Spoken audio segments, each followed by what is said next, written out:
हरिओम, नमस्ते, very good afternoon everyone. Welcome again to my YouTube channel GK law classes. तो आज हम एक नए तरीके का सब्जेक्ट जो है वो जीके लॉ क्लासेस पे पढ़ने जा रहे हैं। So before we proceed with this particular new act और न्यू लॉ, मैं आप लोगों को अपने परमानेंट डायलॉग्स बता देती हूँ। तो अगर आपको आज की वीडियो पसंद आए उसे लाइक शेयर डेफिनेटली कीजिएगा। और मेरी रिक्वेस्ट है सबसे, जो वीडियोज या शॉर्ट तो देखते हैं पर उन्होंने अभी तक हमारे चैनल को सब्सक्राइब नहीं किया, तो आज ही फटाफट से जाके हमारे चैनल को सब्सक्राइब कर लीजिए और नोटिफिकेशन बेल आइकन बटन दबा लीजिए। तो आइए स्टार्ट करते हैं with new kind of law that regards to the trust. So आज हम पढ़ने जा रहे हैं लॉ ऑफ ट्रस्ट। तो स्टूडेंट, लॉ ऑफ ट्रस्ट जो है वैसे बहुत ही कॉमन, आपका कोई एक्टिव कॉमन सब्जेक्ट नहीं है, ये बहुत ही स्पेसिफिक काइंड ऑफ लॉ रहता है। ठीक है, ये बहुत ही ज़्यादा स्पेसिफिक लॉ है और स्पेसिफिक एग्जामिनेशंस में ही सिर्फ पूछा जाता है in regard to your legal area. ठीक है, जैसे कि आगे चल के अभी आप देखेंगे PFRD का आपका एग्जाम आएगा, उसके अंदर ये आएगा। ठीक है, IFSCA का साथ आइए और OICL जैसे एग्जामिनेशन जो होते हैं उनके अंदर फेज 2 में ये लॉ ऑफ ट्रस्ट आपसे पूछा जाता है। बट फेज 1 ऑफ PFRD के अंदर भी ये दिया गया हुआ है, तो आने वाले एग्जाम के अंदर ये आपके लिए एक इम्पॉर्टेंट एस्पेक्ट रहेगा। सो स्टूडेंट्स, हम समझने की कोशिश करेंगे इस पर्टिकुलर एक्ट को। तो ये एक्ट बात करता है regarding what, regarding private trust and trustee. So this particular law relates to private trusts and trustees, यानी those who manage those trusts on behalf of owner for the concerned beneficiaries। तो ये private trust के regarding काम करता है, जो कि आपके दूसरे जैसे पब्लिक ट्रस्ट हो गए या गवर्नमेंट ट्रस्ट हो गए या रिलीजियस या चैरिटेबल इंडाउमेंट्स हो गए आपके, या चैरिटेबल ट्रस्ट जैसी चीज़ें जो होती हैं उन पे ये लागू नहीं होता है। ये सिर्फ और सिर्फ प्राइवेट जो स्पेसिफिकली किसी ओनर ने अपने बेनिफिशियरी के लिए क्रिएट किया होता है उनके ऊपर ये एक्ट लागू होता है। अब आप लोग पूछेंगे कि जब हम लॉ ऑफ ट्रस्ट देखते हैं ऐसा हमें कुछ नहीं दिखता, तो लॉ ऑफ ट्रस्ट जो है ये ट्रस्ट एक कौन से एक्ट की यहाँ पे बात की जाने वाली है, तो मैं आप लोगों को बता रही हूँ। सो इस पर्टिकुलर एक्ट को जो आप एग्जाम के लिए लॉ ऑफ ट्रस्ट तैयार करेंगे तो आप एक्ट पढ़ेंगे, उसका नाम है the Indian trusts act of 1882। आप इस एक्ट के तहत जो है इसको पढ़ेंगे यहाँ पे। ठीक है, हम लोगों को जो एग्जाम्स में सबसे कॉमन क्वेश्चंस पूछे जाते हैं that is regarding to the parties to deed यानी यहाँ पे ट्रस्ट डीड। ठीक है, the principles of trust and क्या आप करेंगे ड्यूटीज ऑफ ट्रस्टीज, और यही चीज इस एग्जामिनेशन में पूछी जाएगी। इन्हीं में से अगर लॉ ऑफ ट्रस्ट के रिगार्डिंग कोई क्वेश्चन आएगा तो इन 3 पार्ट्स में से ही आएगा, जो मैंने प्रीवियसली दूसरे एग्जाम्स बताए उनमें भी यही 3 पार्ट्स है और हम भी बेसिकली यहाँ पे यही कवर करेंगे। बट बेसिस कौन सा एक्ट रहेगा आपका, the Indian trust act of 1882 आपका बेसिस यहाँ पे रहेगा।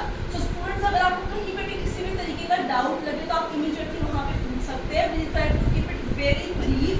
ठीक है, कॉमन मेजर पॉइंट्स ही हम डिस्कस करेंगे। वैसे जब हम लॉ ऑफ ट्रस्ट पढ़ते हैं तो एक्सटेंशन ऑफ ट्रस्ट भी जो एक इम्पॉर्टेंट पार्ट है वो कॉन्स्टिट्यूट करता है, बट स्पेसिफिकली वो लिखा नहीं जाता, उसके सिर्फ आप सेक्शन नंबर्स ही अगर याद कर लेंगे so it will be well enough in that area, क्योंकि कभी कभी सेक्शन नंबर और what does that section says यही इंपॉर्टेंट होता है सारी स्टोरी में। So when we talk about the 1882 act, right, so it came into effect on March 1, 1882, right student? When we talk about the extent of the act, ठीक है, it applies to whole of India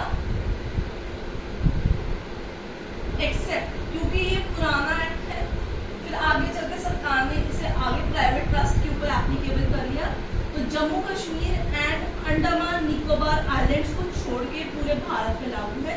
दो सरकार चाहे तो इन दोनों के ऊपर भी इस एक्ट को लागू करवा सकती है एज एंड व्हेन वो ऑफिशियल गजट में नोटिफिकेशन दे देती है। अब सबसे इम्पोर्टेंट क्वेश्चन जब हम लॉ ऑफ ट्रस्ट पढ़ने का स्टार्ट करते हैं कि लॉ ऑफ ट्रस्ट जैसे प्राइवेट ट्रस्ट आ गया तो कौन सी इसके दायरे से, इस एक्ट के दायरे से बाहर रहेगी। यानी कि इस पे ये एक्ट जो है, ये जो पार्टीज टू डीड है, जो ड्यूटीज है, किन किन पे लागू नहीं होती है, नॉट एप्लीकेबल। ठीक है, सबसे पहले वक्फ, ठीक है, क्योंकि उनका अपना लॉ है। अब क्योंकि सरकार ने नया वक्फ एक्ट में निकाल दिया, तो उसके अंदर ऑलरेडी जो ट्रस्ट क्रिएट की होगी, एक तरीके की ट्रस्ट ही होते हैं, इनकी मैनेजमेंट कैसे होगी ऑलरेडी वहाँ पे लिखा गया। तो उस पर ये जो आपका इंडियन ट्रस्ट एक्ट है वो लागू नहीं होगा। आप लॉ ऑफ ट्रस्ट के जो पॉइंट्स हैं वो यहाँ पे आप कंसिडर नहीं करेंगे। पब्लिक, प्राइवेट, रिलीजियस और चैरिटेबल इंडाउटमेंट, पब्लिक, प्राइवेट। अब आप कहेंगे प्राइवेट में हमने पहले भी बात की है, प्राइवेट यहाँ पे बात हो रही है रिलीजियस और चैरिटेबल बेसिस पे, ठीक है। वहाँ पे रिलीजियस और चैरिटेबल प्राइवेट में नहीं आएगा। यहाँ पे अगर हम पब्लिक या प्राइवेट बात करते हैं in regard to your charitable और रिलीजियस इंडाउटमेंट्स, ठीक है। इसके अलावा अगर कोई ट्रस्ट बनाई जाती है प्राइज मनी डिस्ट्रीब्यूशन के रिगार्डिंग, इन रिगार्ड अगर हमने जंग में कोई प्राइज मनी जीती है कैप्टन ने, तो वो पैसा कैसे डिस्ट्रीब्यूट होगा, उसके लिए अगर ट्रस्ट बनाई जाती है वो भी इस एक्ट के दायरे से बाहर होगा। But that point does not matter here, क्योंकि 1882 का लॉ है, तो बेसिकली उन्होंने उस हिसाब से इस पॉइंट को यहाँ पे ऐड किया हुआ है। अब चलेंगे इंपॉर्टेंट एरिया की तरफ, that is section number 3 of the act, the interpretation clause. ये बहुत इंपॉर्टेंट है क्योंकि इसमें लॉ के जो प्रिंसिपल्स है, ट्रस्ट के जो आपके प्रिंसिपल्स हैं वो समझाए जाएंगे सारे, ठीक है। इंटरप्रिटेशन क्लॉज सेक्शन है 3 ऑफ द एक्ट, ठीक है। सारा बेसिस वहीं से निकला है लॉ ऑफ ट्रस्ट के रिगार्डिंग आपका। सो जो trustee makers, beneficiary, trust makers, deeds, जो आपकी हर चीज है वो सारी ही प्रिंसिपल ऑफ ट्रस्ट कॉन्स्टिट्यूट यहाँ पे कर जाएंगे। सबसे पहले हम समझेंगे ट्रस्ट होता क्यों है, ठीक है। अब क्योंकि यहाँ पे प्राइवेट ट्रस्ट की बात की गई है, तो प्राइवेट ट्रस्ट यूजुअली किसी न किसी प्रॉपर्टी के अंदर वेस्ट करती है। सो एन ऑब्लिगेशन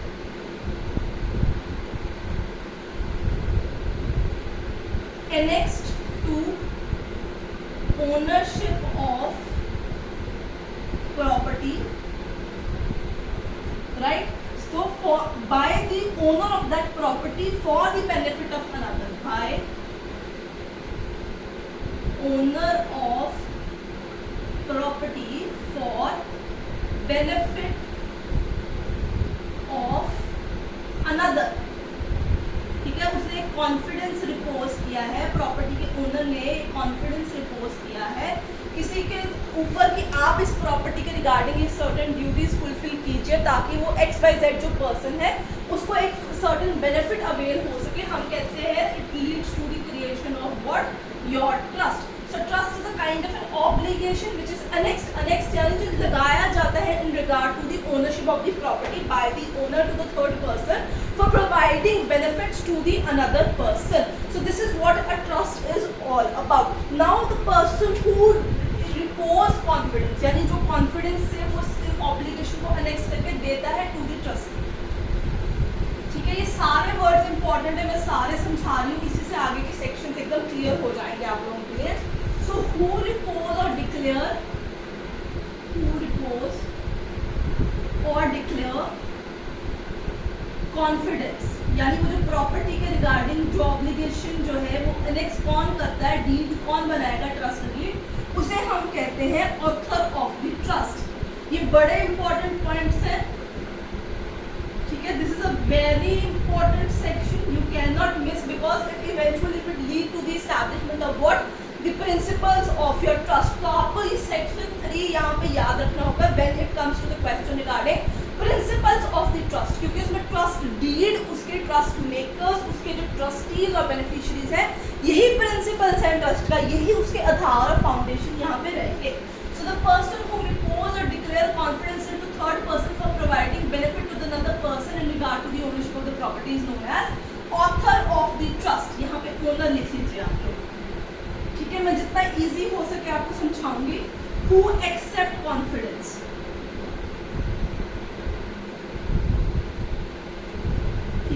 कौन ओनर से लेगा कौन बीच में थर्ड बंदा आएगा? ट्रस्टीज। ठीक है, ये सिंगल भी हो सकते हैं, ये एक से ज्यादा भी हो सकते हैं। जब बहुत ज्यादा होते हैं तो बोर्ड ऑफ ट्रस्टीज भी कॉन्स्टिट्यूट कर दिया जाता है। ठीक है, फिर आते हैं बेनिफिशियरी।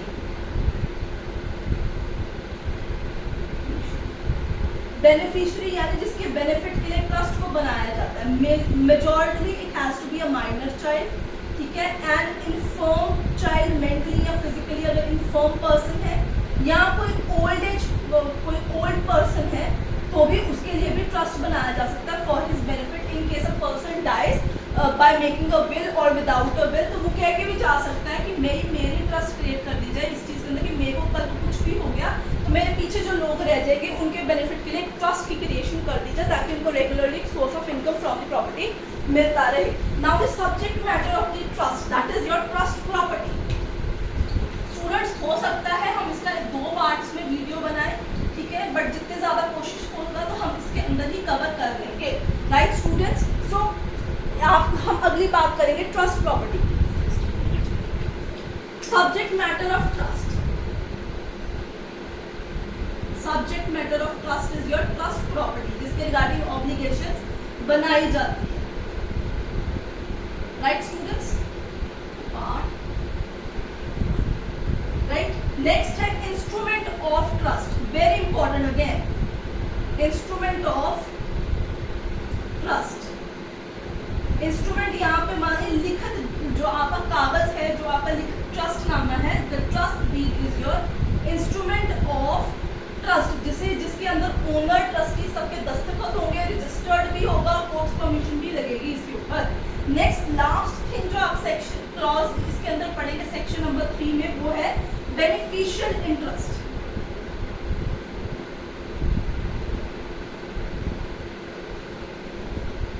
ठीक है, बेनिफिशियल इंटरेस्ट का क्या मतलब होता है? मंथली इनकम टू माइनर और ओल्ड पर्सन, मंथली